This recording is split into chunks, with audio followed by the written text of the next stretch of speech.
Hello people, so another iRacing video for you lot today. This is going to be a little bit different to the last one because the last iRacing video I did was reviewing the Formula Ford and how I thought it was relative to real life, whereas now I want to do kind of weekly or monthly updates as to how I'm getting on in iRacing, different highlights. So here we were at Virginia International Raceway, a track I've done in real life. Really like this track. It's got a mega flow in real life, probably one of my favourites in the States. And at this point I was still in the rookies, so I was trying to get out of the rookies into the D category. This was now a couple of weeks ago. I'm recording this voice note a few weeks after the races. So probably goes without saying I've come on quite a bit within the game since this. That being said, I'm only hopping on really like 3-4 times a week maybe. So I really think that if you want to be serious about this, you need to be putting in way more time. But I mean, at the end of the day, I'm not going to be competing at a super high level at this. I'm just kind of doing it for fun, so there's no point me going crazy at it. That being said, I do want to do the best that I can.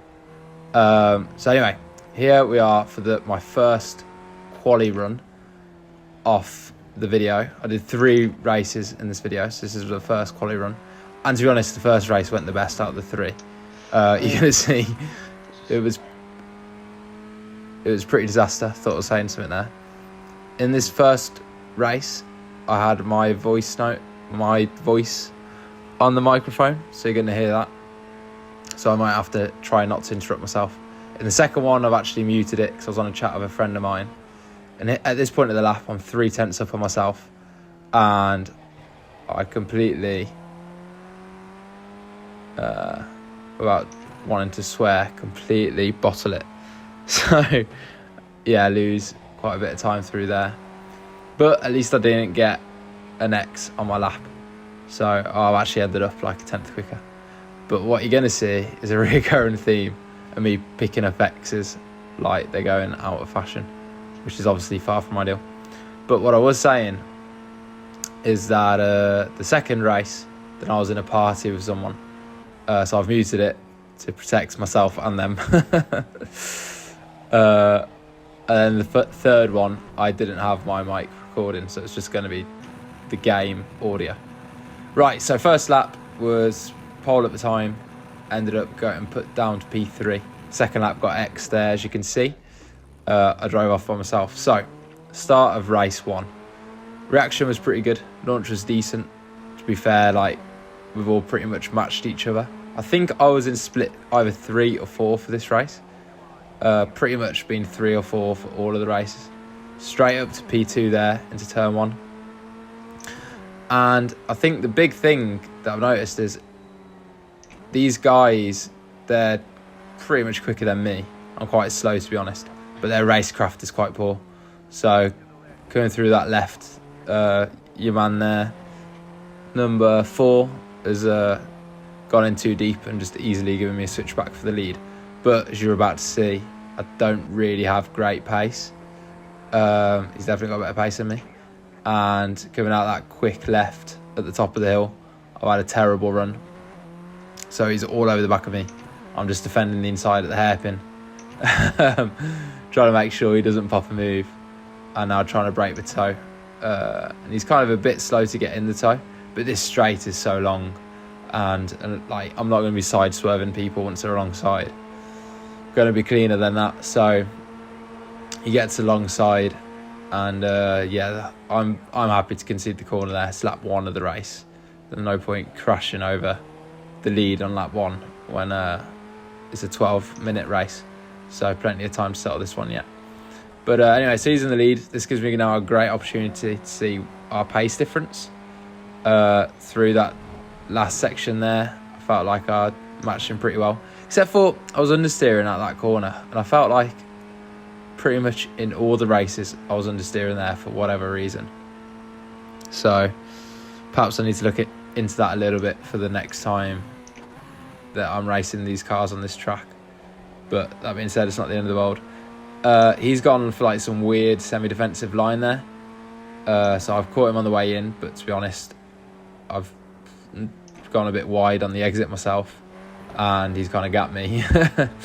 And he's got me again through that left-hander. This complex here I really, really like. I just find it so satisfying. I like to be flat nice and early, and then, well, here I've actually messed it up. I've had to lift, but normally I find a bit of a short shift from second to third, and then just keeping it flat is absolutely mint. So got myself an X there, which is not what you want when you're trying to get out of rookies. And then that flat out kink, I'm terrible through there for whatever reason. Everyone else seems to be able to do it flat every lap, and I seem to be not able to take it flat every lap. So he's got me through there, but then I've just reeled him back in on the entry to this hairpin. So it's one of them, like, no real damage done. Now we're on to the track's longest straight, and once again it's a slipstream fest, but this time I'm slipstreaming off him. So I know I want the left hand side, and I came to the conclusion of that because I feel like with the braking being slightly to a left hander, even though the main corners are right, I think it's a big advantage to be on the left side going into there. Just gives you the confidence to like attack the entry a bit harder. So anyway, back into the lead now. That's very good. And now in my head I'm kind of just thinking, right, I need to string laps together and try put it all together, which ends up not happening, as you're about to find out. So again, he's now in my slipstream. I'm blowing on my hands. I get really clammy hands on this sim. I don't know if you guys all get that as well, or if anyone wears gloves. That's the point. Tell me in the comments, do you wear gloves whilst you're on the sim? Missed that corner again. As I was saying, I'm terrible through there. One thing I started doing later is if I had a bad run through there, then for that left I would just grab third gear, because as you can see I kept it in fourth and it just absolutely bogs. Horrible bog in fourth gear. And I get a decent exit, but it's obviously not going to be enough. He's just going to easily slipstream past me. So as I say, I want the left hand side, so that's what I prioritise now.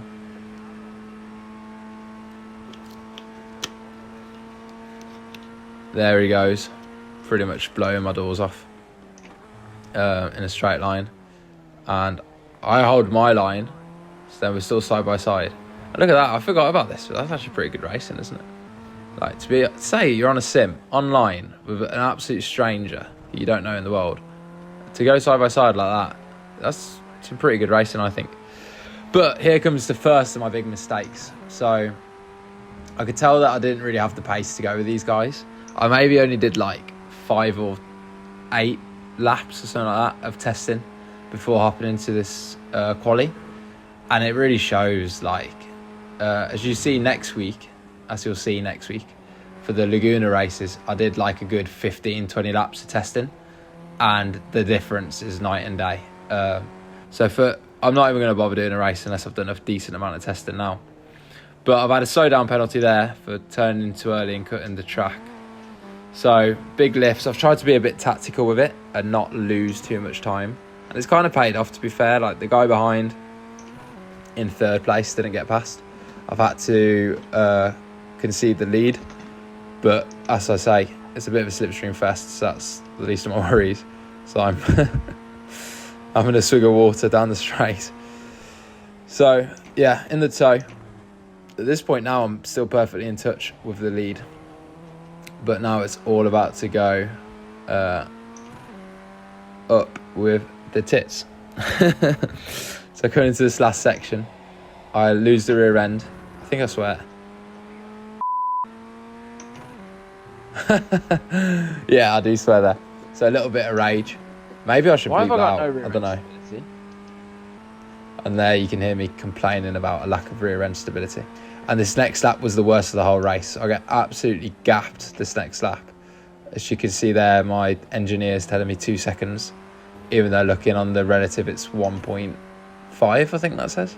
It's a little on my screen as I'm doing the voiceover, but I think it says 1.5, 1.6 now.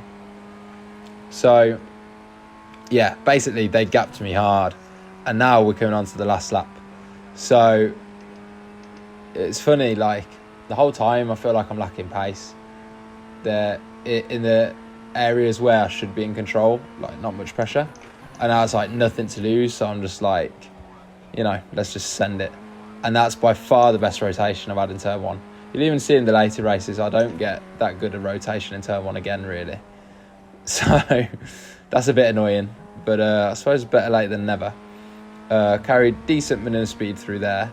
Can definitely improve that initial braking and carry more speed into it, I think. But that was pretty much as hooked up as I ever got that. The only complaint I'd have is slightly too early on first throttle input, and you may have noticed I had to lift, which potentially cost me a little bit of time. But the biggest thing where I'm lacking time is the rotation. Do I get this flat this lap? No, lift. Play it safe with a lift. As you can see on the Delta, I'm absolutely reeling in time on myself. Third gear there, and as I say, that's pretty much the best I got that, at least in this race, if not the whole time off VIR. Pretty happy with that hairpin. And now I've got a double toe, and I suppose it won't be a strong toe, because I'm 1.1, if I'm reading that correctly, behind PT, but you'd still rather have a distant toe than no toe at all. And considering my best lap, I think, is a 2:02.2, I'm currently on for a 2:01.1, and I think it's fair to say that entry was pretty nice. Quite happy with that, and these two are fighting as well for the win. So as you can see, that was definitely my best lap of the whole entire race by quite a mile. To be honest, that was my best lap of the whole week. Again, a little bit of understeer out there. I'm scrubbing quite a lot, and obviously it's too little too late, I'm afraid, but a nice toe to get me to the line, and it gets me a 2 minute point 0.8, if you know what I mean, which is not terrible, because the winners in split one were doing like 1 minute 59s. So anyway, race 1, P3. So now, jumping forwards to race 2. And I think this is a 1X. Yeah, 1X, look at that. Not ideal. But the reason why it's muted is because I was on a call with a friend of mine. And as I say, the way it came, the audio, was the car was really quiet. My voice was a bit quiet, but his voice was so loud, it's like literally deafening. And there's no way for me to separate the two audios, unfortunately. So I've just ended up muting it. But as I say, lap 1 got an X. So what happens when you get an X is it invalidates it. Another X on lap 2, and there you can see my reaction. I'm not best pleased. So 2 laps, 0 of them counted. P10 somehow on the grid. I don't understand how I've out-qualified 2 people when I've literally not qualified. But P10 on the grid, so a little bit of a different scenario compared to race 1. But basically I'm on the outside, so I'm just going to send it as late as I can, and that's exactly what I do. So I send it as late as I can to the outside, but this is really not the type of corner where you want to be doing that, because it's not a very short corner, is it? It's quite long, so you end up just being on the outside for quite a while. And now I make a pretty big error. So these two are side by side, and I was thinking about the move, and I tap your man in the number 5, and to be fair, that one's on me. That's a pretty bad error of spatial awareness. But I didn't really think I'd hit him, to be honest, but I at first, but I obviously did, because then he spun round, so that one's obviously on me. But what it meant is that I had damage. Now, because my steering wasn't really that far out, I knew I had like a little bit of damage, but I didn't think it'd be that bad. Until, as you're about to see, I realised I'm lacking a lot of straight line speed. So your man number 5, who's now behind me, is probably not happy, because I just obviously smashed him off at the start of the race. So he's lunged it at my inside, which is, to be fair, is actually a pretty decent move. But as you're about to see, I'm now in his slipstream, and he's actually pulling away, if anything. I'm definitely not closing. Yeah, I'd say he's pulling away. So I'm now thinking, like, this guy must be a hacker. Like, what's going on? How am I losing in a straight line? But chatting to my mate, who has got an awful lot more iRacing experience than myself, we eventually came to the conclusion, and this was out after about 5 laps or 4 laps or so, but we finally came to the conclusion that my damage would killed my straight line speed. And there, yeah, look, so someone spun, we both avoid him, and I just understeered pretty much straight off and get myself an X. So 5 X's. I've definitely not gained anything from him. But yeah, so lap 4, finally come in the box. I actually overshot it, then reversed. Could this go any worse? I promise I'm not this bad a driver in real life. But yeah, far from ideal. And I look really happy, don't I? Look at that face. I look like I'm absolutely loving the sim racing experience. Anyway, eventually comes to the end of the race. 2.2.6. So what I said, I was not happy with that. So that was a pretty much a billion. And now on to the third and final race of the week. I don't know what I'm doing here. Looks like I'm drink driving, doesn't it? But anyway, finally comes to the green, and I was actually late for this quali session. Like I was for the one before, actually. So again, this is another thing, like what I learned going into the Laguna one, and you'll see this next week, is I just took it a bit more serious. Like I was rocking up actually on time for the qualies instead of like just going and doing something else and then coming back with enough time for like half a lap. And I was actually doing the testing before hopping into races, and then it makes the game a lot, well, people call it a simulator, some people call it a game. 1x for no reason, as in I had nothing to gain and I got myself 1x, so pretty reckless. So that lap's taken away from me. But what I'm saying is, you do actually have to take this game relatively seriously. It's not like Gran Turismo or the F1 on the PlayStation. You kind of got to take it more serious. That turn 1, by the way, was probably as good as my fast lap in race 1, but the left-hander was pretty dreadful, wasn't it? Then missed the apex for the next left, so it's easy to see how I'm losing time. Somehow gained a little bit of time on the exit of that right, which doesn't really make sense because it was pretty poor. But I think now I actually run out of time, maybe.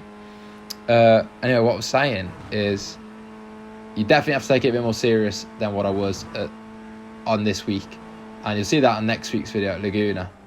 But that being said, it makes it a lot less eventful. So it's one of them, isn't it, where you kind of gain and you lose, but I'd rather be winning and it be less eventful than losing and it be eventful. Even though it is a game, I still want to win it. Anyway, that didn't look too terrible, did it? So yeah, that wasn't too bad, and like I said, I did run out of time.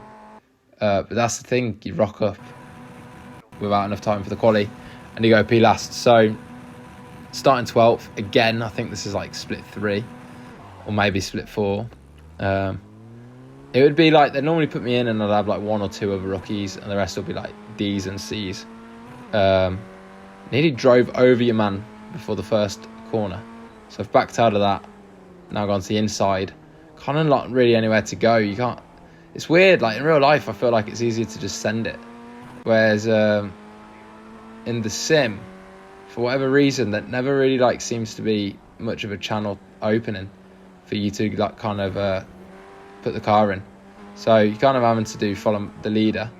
Anyway, this black and yellow car goes semi-defensive, so I have to take the invitation to go around the outside. It's going to give me the inside for the next corner. We've just touched there. Can't quite read that, but I think I got 0x. And then, yeah, I've had to lift for this purple car, and your man's just driven over the back of me. So, again, I'm raging at the top right. Oh, my God. So it's probably a good thing that my voice didn't get recorded, and this is just not ideal. So as you can see, your man then, the purple car's gone off. And coming back on, he is taking me out of the running. So now I've got a lot of damage. I only had a bit of damage before. I could have probably finished the race. Now I've got a lot of damage and I've got to come in. So yeah, that pretty much wrecked race 3 for me as well. I did somehow end up getting out of the rookies on this week. No idea how. But I did. Took the checkered in the end with I don't know how many X's. But as I say, the Laguna week went much, much better for me. So if you've watched for this long, thank you very much for watching. I do want to do more reviews of different cars that I've driven in real life. So the US F2000, the Indy Pro 2000, the MX-5, the Formula 3 Dallara. Cars like that I want to do for sure. So those should be coming soon. But nevertheless, if you've watched this far, thank you very much for watching. And I'll see you all soon.